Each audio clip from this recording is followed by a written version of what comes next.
Hola, mijos. I have my your favorite teaching assistant here with me today, Lyra. Dolly's over here too. I don't know if she's going to make an appearance in the video. Um, so our first poem of the semester, I guess, is one of my favorites. Like, I'm not really good at always choosing favorites of anything, but um, I think that if I had to choose a favorite poem, it would be Those Winter Sundays by Robert Hayden. I simply love this poem. It's like a perfect poem. So let me give you a little bit of background on Robert Hayden. He was born in 1913 in Detroit, Michigan. Um, and when he was very young, his parents divorced, and his father kind of took off, and his mom had to travel to find work, and so she left them with she left her son with neighbors who unofficially adopted him. He was like raised by foster parents. They changed his name. And they raised him, but they never actually officially adopted him. So the family was loving. They took him in. They were kind, but it wasn't a warm household. Um, I think we can see that in this poem. Obviously, those chronic angers. It wasn't necessarily a physically violent environment, but his foster parents fought a lot, and there was a lot of tension in the household. It was a very strict home. His father was a strict disciplinarian. um, Hayden also grew up with just terrible eyesight, really thick glasses. He wasn't able to participate in sports. He was bullied by kids a lot because of his eyesight. So he was sort of withdrawn, and read a lot of poetry. Some of his influences were Langston Hughes and County Cullen and Auden. W.H. Auden was a big one. Um, Hayden made a living as a writer and teaching English, but it was a struggle. It wasn't as if his work, as soon as he published it, it was widely um, profitable, or I guess that's not really the word I want, but it was recognized for its brilliance. He was actually the first African American to be the United States Poet Laureate, even though it had a different title. When he held it, it was the position that became the U.S. Poet Laureate. Um, so let's take a look at those Winter Sundays. So first of all, this grouping of poems we have are father poems. We have a lot of poems on fathers.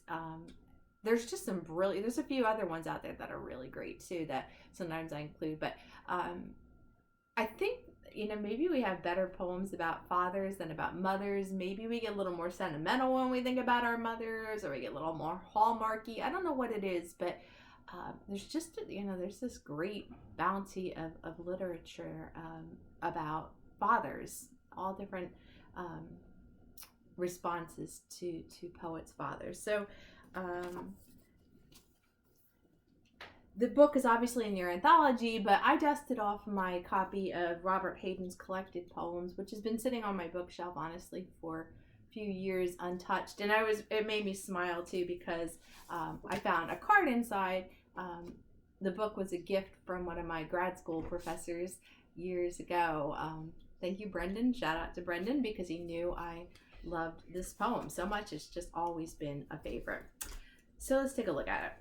First of all, from the title, Those Winter Sundays, you can tell a few things. First of all, like I said, he was raised in Detroit, Michigan, so those winters in Detroit were very bitterly cold. And it's about Sundays. So the first two words of the poem are Sundays too. Sundays too, my father got up early, which tells you right from the beginning of the poem that the poet's father must have worked 6 days a week. That this was the one day that he didn't necessarily have to get up early, but on Sundays also he did get up early. So one of the things I love about this poem is that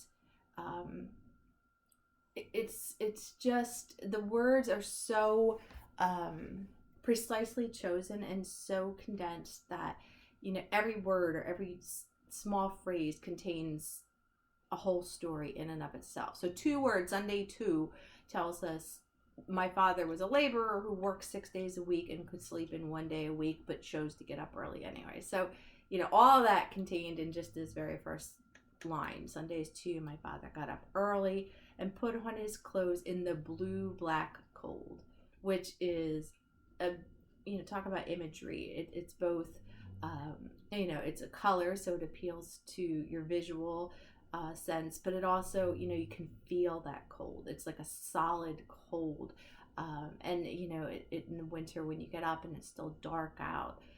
The cold itself was just this entity that filled the home with darkness. And with his cracked hands that ached, we know that he worked with his hands, that he was a laborer, that he didn't have a white collar job. He worked hard every day, and that his hands were sore and achy from that. It even uses the word labor in the weekday. He made banked fires blaze. So again, think about how horrible it is to get up in the winter time and get out of your nice comfy bed, even when you have central heating in your home. Imagine getting up into a home that has gone cold overnight, and just how unbearable that would be. But his family didn't have to do that, because he would get up before they did and warm the house for them. A small act of love that you wouldn't even recognize if you were a kid. You would just get out of bed and the fire would be made and the house would be warm. It's not something you would even think about, that the house must have been cold when somebody got up this morning. And that's okay, that maybe should be one of the things that children can take for granted, that they have a warm home. But the speaker in this poem is an adult. So he's talking about his childhood, but it's not as if the speaker in the poem is a child. It would be a really different poem if that were the case, because as a child, he didn't recognize these acts, these lonely and austere offices that his father performed for him, as being acts of love. They were things that he either didn't notice or simply took for granted. So it's important to note that the speaker in the poem, although he's reflecting on childhood, the speaker is now an adult and has that perspective. No one ever thanked him. So, I think in our first video when I said how to read a poem is to pay attention to sounds. In that first stanza, we have clothes, blue, black, cold, cracked, ached, weekday, banked, and thanked. All those harsh K sounds. It's adding just like another layer of that cold house. Like, imagine dropping an ice cube into a hot drink or a bowl of soup and it cracks, that harsh noise. I mean, the house was so cold that when the fire was lit, it was like that. It was like, the cold actually cracked and splintered from the warmth of the fire. And so, I mean, just imagine, there's very few words in that first stanza, but those sounds add just another layer of meaning to it. You can feel the cold dissipating and splintering away. And they're also sort of harsh sounds. And that kind of ties in with, the feeling that the child had in this house. Even though he woke up to a warm home with, his shoes polished and, all those feelings that evokes for us is warmth and safety. That's not the way the child felt in the moment. So I'd wake and hear the cold splintering and breaking. And when the rooms were warm, he'd call. So, it wasn't until the house was warm that Dad woke everybody up. Slowly, I would rise and dress. But then there's this line, fearing the chronic angers of that house. Again, more harsh sounds, chronic, which not only is a harsh sound, but lets us know that it was sort of a perpetual condition in this house, angers. So again, imagine a child who lives in a house with chronic angers, who lives in a house where he doesn't feel safe, maybe isn't the right word, but if you are a child who lives in a home where there's anger and fighting, and I think you tend to pull into yourself, which we know Hayden did a lot, and he feared them. The house was warm and he could get out of his bed into a warm house, but it wasn't a warm in the sense of making him feel loved. And as a child, the acts that feel loving to us are usually like really demonstrative acts. A hug, a kiss, actually saying I love you. As a child, we don't recognize, dad goes to work 6 days a week, and it's hard work and it's hard labor, and he has to get up and his hands ache, but he does that so that you have a warm place to live and food on the table. Like, that is an act of love, certainly, but it's not an act of love that children recognize. Children don't go to bed at night feeling, oh God, I'm so happy that my dad works really hard. I think we need more tangible acts of love when we're children. So the father wasn't that type of father. That just wasn't the way he showed love. And it was so, as a child, I don't think the speaker in this poem necessarily felt the love in that house. But of course, like we said, the speaker is now an adult and recognizes that there was love in the home, and that wasn't the type of love that he maybe could appreciate as a child. But now, looking back, he can see the sacrifices his father made, and that even though he wasn't a demonstratively open and loving person, there were acts of love in that chronically angry home. Hi, Dolly. Dolly likes this poem too, don't you, girl?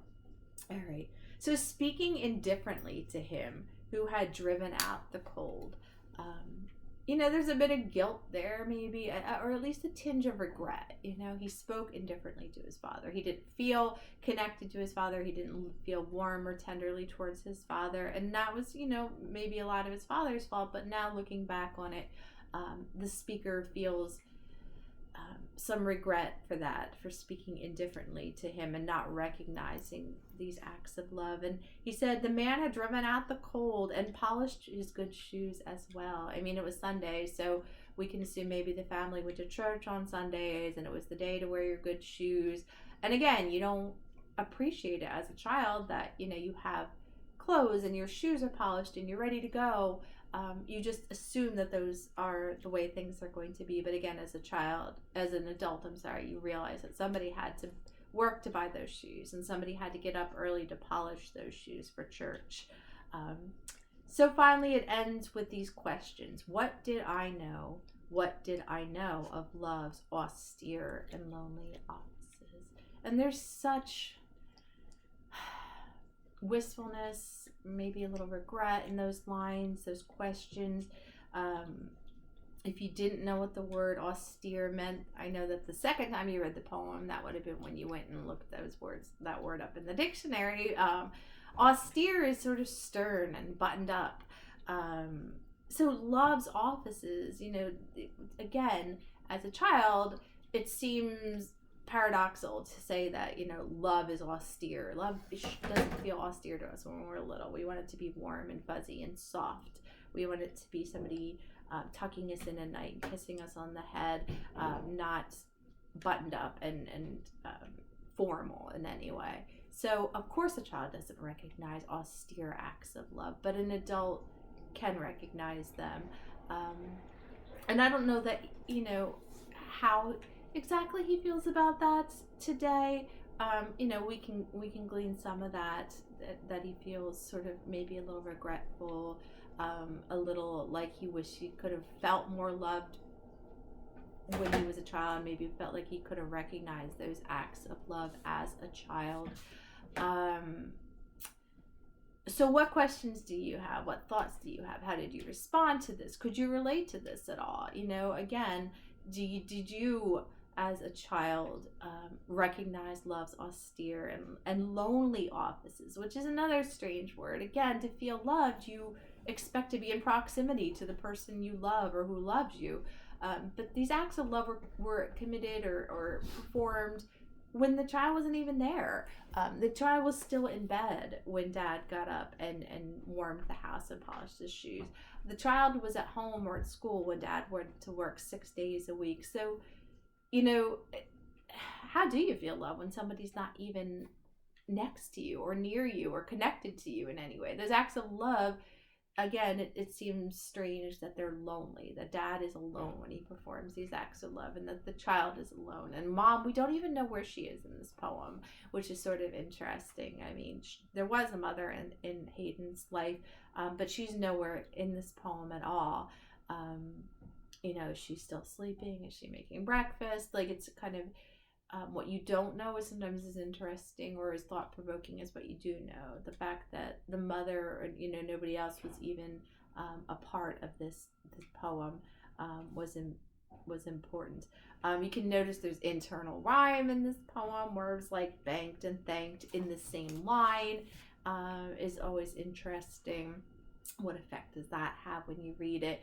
You know, when you first read the poem, did you pick up on things like that? Like, how many times did you have to read the poem to start to really not only, you know, start to understand the meaning of the poem, but to hear things like the repeated sounds in the poem and the rhyme pattern in the poem, which is unusual. Overall, you know, just how does the poem leave you feeling? And I think that we all bring our own experiences, our own childhood, our own family memories, our own relationships with our parents. And so that, I think, is going to color the way you respond to all of these family poems. But, you know, respond to some of those as well. Both the, you know, respond to the poem itself and respond to what it opened up for you or how it left you feeling. Okay, I think that's all I'm going to say about the Hayden poem, but I want to hear, you know, lots of dialogue about that, and I'll be back with another video on another father poem. Okay, peace, y'all.